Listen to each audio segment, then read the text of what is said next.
best president. Sakto ka, ma'am. Best president in our Philippine history, si Bongbong Marcos. Alam niyo kung bakit? Pambihira lamang ang kanyang kapangyarihan. Yung kapangyarihang taglay, pangbihira lamang talaga. Alam mo kung bakit? Saan kayo makakita ng presidente na kapag kayo ay magkaroon ng solar, kahit pa bumagyo, umulan, may araw pa rin? Ha? Saan ka pa makakita ng presidente na kakatanim pala, mag-harvest na? Wala na, magutom talaga. Tapos, hindi lang yan.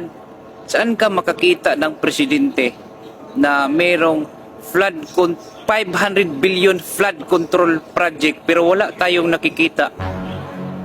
Kaya pambihira talaga ang kapangyarihan niya. At saka may English dyan eh. Alam niyo kung anong tawag? The invisible power of Ngiwi administration. Yan yun.